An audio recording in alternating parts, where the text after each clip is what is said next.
জয় শ্রী জগন্নাথ। জগন্নাথ দেবের রথ খুব সুন্দরভাবে সাজানো হয় গুন্ডিচা মন্দিরে আসার জন্য। সুসজ্জিত রথে ভগবান জগন্নাথ তার ভ্রাতা বলভদ্র এবং ভগিনী সুভদ্রা দেবীকে নিয়ে গুন্ডিচা মন্দিরে পৌঁছন। কিন্তু এই সুসজ্জিত রথ ভেঙে ফেলা হয় গুন্ডিচা মন্দিরে আসার পর। আবার নির্মাণ হয় রথ। কেন এরকম করা হয়? আমরা সকলেই জানি, যেখানেই শ্রীহরি নারায়ণ সেখানেই মাতা লক্ষ্মী। তাহলে জগন্নাথ দেব ঘুরতে আসেন, কিন্তু মাতা লক্ষ্মী কেন আসেন না?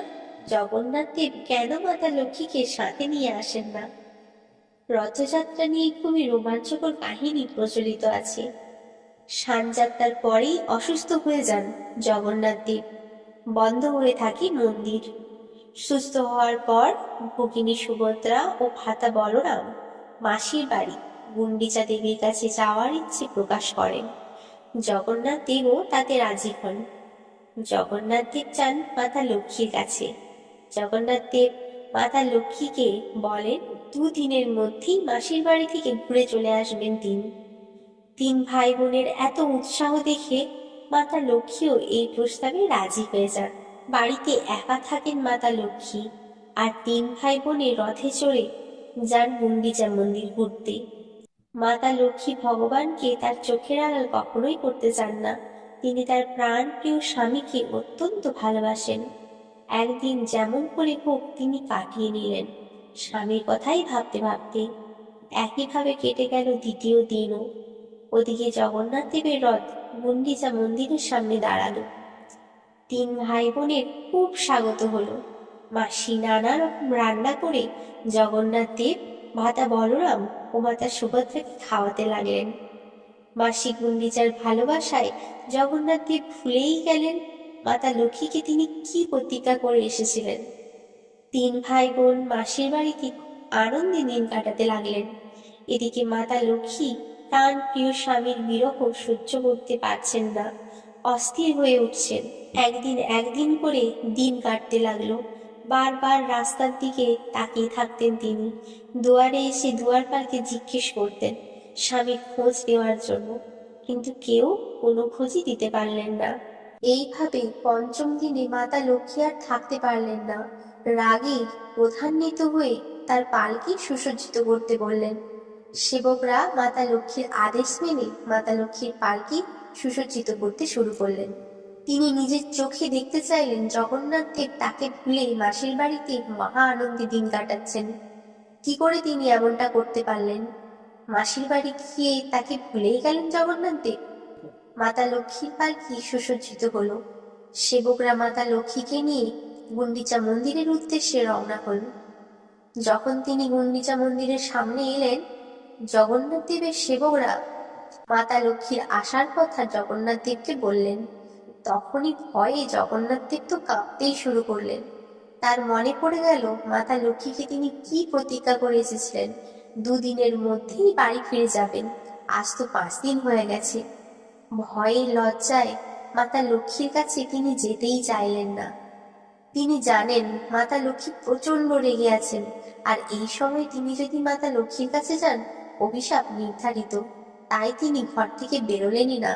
আর দুয়ারপাল প্রভু জগন্নাথের এই অবস্থা দেখে কিছু বুঝতে না পেরে মাতা লক্ষ্মী আসার আগেই গুন্ডিচা মন্দিরের দরজা বন্ধ করে দেন। মাতা লক্ষ্মী তো আরো রেগে যান। তার রাগ চরম সীমায় পৌঁছে যায়। তিনি তার সেবকদের আদেশ দেন জগন্নাথ দেবের রথ যেন ভেঙে ফেলে। এক পর্যায়ে মাতা লক্ষ্মীর সেবক ও জগন্নাথ দেবের সেবকের মধ্যে হাতাহাতি লেগে যায় এবং জগন্নাথ দেবের রথ ভেঙে ফেলা হয়। এক প্রকার যুদ্ধ বেঁধে যায় গুন্ডিচা মন্দিরের সামনে। এরপর মাতা লক্ষ্মী ফিরে চলে আসেন জগন্নাথ পুরী ধামে। পুরীর মন্দিরে এসে তিনি খুব রেগেছিলেন। এই ঘটনার আরো 2 দিন পর, অর্থাৎ 7 দিন পরে, অষ্টম দিনে জগন্নাথ দেব মন্দিরে ফিরে আসেন। সবাই মাতা লক্ষ্মী দেবীর ক্রোধকে ভয় পান। এক প্রকার ভয়ে ভীত হয়েই আস্তে আস্তে বাড়িতে ঢুকে যেতে চান সবাই। মন্দিরের কাছে রথ এসে দাঁড়ায়। মাতা লক্ষ্মী অত্যন্ত প্রসন্ন হন। তিনি সবাইকে স্বাগত জানান। কিন্তু মাতা লক্ষ্মীর ক্রোধ কি এত তাড়াতাড়ি শান্ত হয়? তার সাথে জগন্নাথ দেব যে অন্যায় করেছেন তা কি মাতা লক্ষ্মী এত সহজে ভুলে যাবেন? মন্দির প্রাঙ্গণে প্রবেশ মিললেও মন্দিরে প্রবেশ মেলে না শ্রী জগন্নাথ দেবের। ভ্রাতা বলরাম ও ভগিনী সুভদ্রা মন্দিরে প্রবেশ করার পর পথ আটকে দাঁড়ান মাতা লক্ষ্মী। জগন্নাথ দেব মাতা লক্ষ্মীর কাছে তার ভুল স্বীকার করেন, কিন্তু মন্দিরে প্রবেশ করাতে কোনো মতেই রাজি নয় মাতা লক্ষ্মী। অনেকক্ষণ মান অভিমানের পালা চলার পর জগন্নাথ দেব বুদ্ধি করে রসগোল্লা নিয়ে আসেন প্রিয় পত্নী মা লক্ষ্মীর জন্য। মাতা লক্ষ্মীকে রসগোল্লা খাইয়ে তার মান ভঞ্জন করেন তিনি। এই দিন পুরী জগন্নাথের রসগোল্লা উৎসব পালন হয় এবং এই দিনে জগন্নাথ দেবকে বিশেষ রসগোল্লা দিয়েই পুজো দেওয়া হয়। এই মান অভিমান পালা সমাপ্ত হওয়ার পরেই মন্দিরে প্রবেশ মেলে শ্রী জগন্নাথ দেবের। মাতা লক্ষ্মী ও শ্রী জগন্নাথ দেবের মিষ্টি প্রেমের মান অভিমান পালা এখানেই সমাপ্ত। জগন্নাথ মন্দিরে শ্রী জগন্নাথ ও দেবী মাতা লক্ষ্মীর অনেক মান অভিমান পালা রয়েছে। অনেকবার জগন্নাথ দেবকে মাতা লক্ষ্মীর অভিশাপের সম্মুখীন হতে হয়েছে। রথযাত্রার এই লীলা আজও নিয়ম মেনে পালন করা হয়, যা সত্যিই রোমাঞ্চকর, তার সাথে অদ্ভুত।